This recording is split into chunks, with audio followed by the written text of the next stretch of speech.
പ്രിയമുള്ളവരെ എല്ലാവർക്കും നമസ്കാരം. മിർസ അഫ്സൽ യുവൻ സക്കരിയ എൻ്റെ വാപ്പ കുഞ്ഞാക്ക. അപ്പോൾ ഞാൻ കുഞ്ഞാക്കാന്ന് ഞങ്ങളൊക്കെ ഉപ്പാനെ വിളിക്കാൻ കാരണം എന്താന്ന് ഉപ്പന്നെ പറയട്ടെ. എന്തായിരുന്നു? അതാ പറഞ്ഞത്. എനിക്ക് താഴെ 6 പെങ്ങന്മാർ, അതിന് താഴെ 5 ആംഗളം അനിയന്മാർ, അങ്ങനെ 12 പേര്.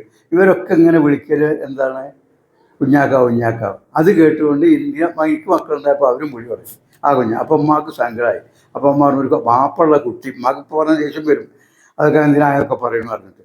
പക്ഷേ ഉമ്മ പറഞ്ഞാണ് എന്താ പറയുക, വാപ്പുള്ള അങ്ങനെ കുഞ്ഞുട്ടിനെ കൊണ്ടാണ് പാന്ന് വിളിപ്പിച്ചത്. ചെറിയ അനുജനെ കൊണ്ട് ചെറിയ മകനെ കൊണ്ട്. അതെ, ചെറിയ. അപ്പൊ പ്രിയമുള്ളവരെ, ഇത് വാപ്പുള്ള കുട്ടികളായി മാറിയത്. അങ്ങനെ പ്രിയമുള്ളവരെ, അപ്പൊ ഇത് എൻ്റെ ഏട്ടത്തി പെങ്ങള് ബാംഗ്ലൂരാണ്. അപ്പൊ അവള് പിന്നെ ഈ പെരുന്നാൾക്ക് ഉപ്പാക്ക് എല്ലാ പെരുന്നാൾക്കും ഡ്രസ്സ് ചെയ്യുന്നവരാ.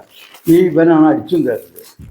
അപ്പൊ നമ്മള് കുഞ്ഞാനാണ് ഡ്രോയറും മറ്റേ ഇതൊക്കെ കൊടുക്കുന്നത്. അപ്പൊ അങ്ങനെ ഞങ്ങൾ പെങ്ങള് കൊടുത്ത ഈ ഒരു ഗിഫ്റ്റ് ഇവിടെ അൺബോക്സിങ് ചെയ്യാണ്. ഇതാണ് റൈമണ്ട്സ്.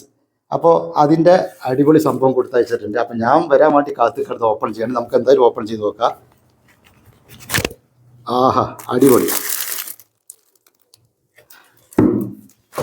അടിപൊളിയായിട്ടുള്ളതാ. പാൻറ്, ബ്ലാക്ക് പാൻറ്റും ഒരു പിസ്ത കളറിൽ ഒരു ഷർട്ട് പീസും റൈമണ്ടിൻ്റെ.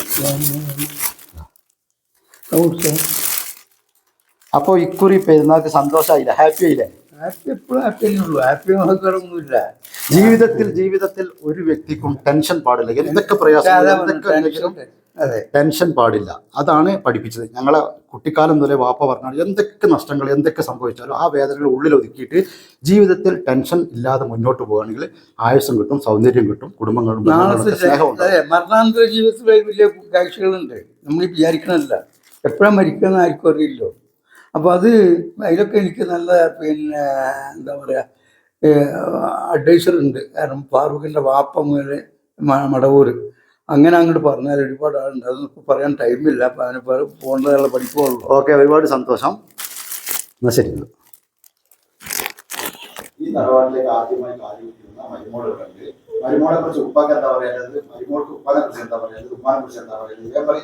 ഹലോ, ഇത് 14ാമത്തെ വയസ്സിൽ എൻ്റെ വീട്ടിൽ വന്ന ആദ്യത്തെ മരുമകളാണ്. ഇതുവരെ സ്നേഹമല്ല മറ്റൊന്നും അവർക്ക് കൊടുക്കാൻ സാധിച്ചില്ല. ഇപ്പം അവർക്കൊക്കെ മക്കളുടെ മക്കൾ വരെ ആയി.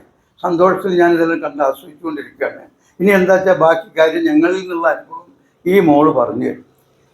എനിക്ക് പറയാനുള്ളത്, എൻ്റെ സ്വന്തം ഉപ്പാനും ഉമ്മാനും പോലെ തന്നെ ആ സ്നേഹം അവരെനിക്ക് ഇന്ന് വരെ തന്നിട്ടുണ്ട്. പിന്നെ ഉമ്മ ഇവിടെ അല്ല, ഉമ്മ ചെറിയ അനിയൻ്റെ വീട്ടിൽ നോമ്പ് തുറക്ക് പോയതാണ്.